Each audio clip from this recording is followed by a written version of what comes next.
दोस्तों नमस्कार, मेरा नाम कृष्णा कुमार है और आज की इस वीडियो में आपको बताने वाला हूं मैं कि आप म्यूचुअल फंड का पोर्टफोलियो सही तरीके से कैसे बना सकते हो। अच्छा खासा पोर्टफोलियो अपने रिस्क को समझने के बाद, क्योंकि हर पोर्टफोलियो हर किसी के हिसाब से अलग अलग होता है। कोई अगर ज़्यादा रिस्क लेना चाहता है तो ज़्यादा रिस्क ही पोर्टफोलियो बनाता है, और कोई कम रिस्क लेना चाहता है तो कम रिस्क वाला म्यूचुअल फंड डाल के पोर्टफोलियो बनाता है। तो दोस्तों आज बात करेंगे सभी तरह के पोर्टफोलियो के बारे में। तो दोस्तों अगर पोर्टफोलियो आपको बनाना है तो सबसे पहली बात जो आपको ध्यान देना चाहिए, आपको ये चेक करना पड़ेगा पहले कि आपको पोर्टफोलियो कितने समय के लिए बनाना है, कितने समय के लिए आप इन्वेस्ट करना चाहते हो म्यूचुअल फंड में, उस हिसाब से पोर्टफोलियो बनाएं। अगर आप 3 से 4 साल के लिए बनवा रहे हैं अपना पोर्टफोलियो, इन्वेस्ट करना चाहते हैं म्यूचुअल फंड में 3-4 साल के लिए, फिर आप स्मॉल कैप में ना जाएं, फिर आप सिर्फ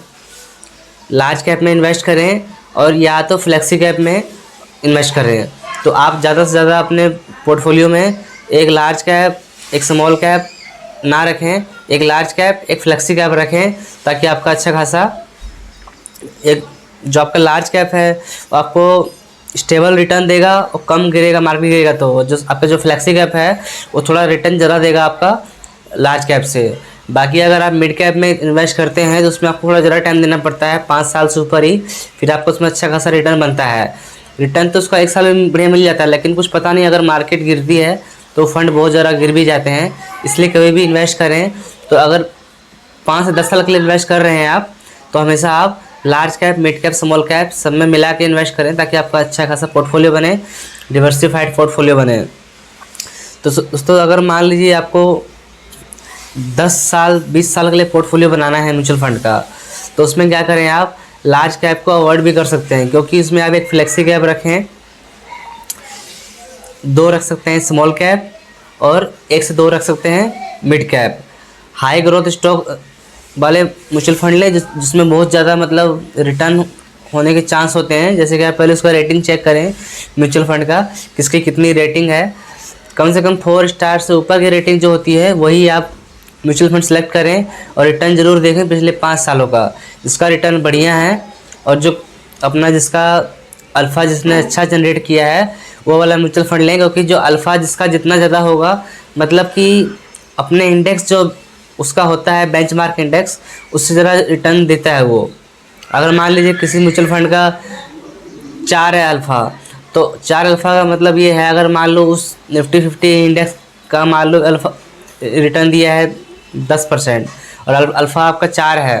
किसी भी स्टॉक का, मतलब म्यूचुअल फंड का, तो आपका 4% एक्स्ट्रा रिटर्न दिया है। अगर मान लीजिए कोई भी फंड हो, अगर आप उसका अल्फ़ा देखेंगे, अगर अल्फ़ा उसका ज़्यादा है अपने उससे, तो आपका जो बेंचमार्क इंडेक्स है उसको अच्छी तरह से बीट कर रहा है वो। तो कभी भी म्यूचुअल फंड पोर्टफोलियो बनाएं तो ये देख के बनाएं कि हमको अपना रिस्क समझ लें, कितने समय के लिए इन्वेस्ट करना है, उस हिसाब से म्यूचुअल फंड का पोर्टफोलियो बनाएं, ताकि आपका लॉस ना हो और आप ज़्यादा दिन तक इन्वेस्ट कर सकते हैं। और अगर आप SIP करते हैं तो मार्केट में कभी भी इन्वेस्ट कर सकते हो आप। अगर आप लमसम करते हो तो पहले देखें, आप अगर लमसम इन्वेस्ट करते हो तो पहले आप मार्केट को देखें कितना ज़्यादा, अगर हाई पे है तो आप लमसम इन्वेस्ट ना करें। मार्केट अगर 10-15% 20% गिरा हुआ है तभी आप इन्वेस्ट करें एक साथ, और भी थोड़ा थोड़ा करके इन्वेस्ट करें 4 बार में, ताकि आपका जो है अच्छा खासा एक्युमुलेट हो जाए पोर्टफोलियो में, अच्छी तरह से आपका पैसा चला जाए और आपका एवरेज अच्छे से हो जाए और नुकसान ना हो आपका। तो दोस्तों वीडियो अगर आपको अच्छा लगा हो तो वीडियो को आप लाइक करें, चैनल को सब्सक्राइब करने के बाद बेल आइकन ज़रूर दबाएं, ताकि अगली वीडियो अपलोड करूँ मैं तो आपको उसकी नोटिफिकेशन मिल जाए। बाकी मिलते हैं किसी अगले वीडियो में, तब तक के लिए हैप्पी इन्वेस्टिंग।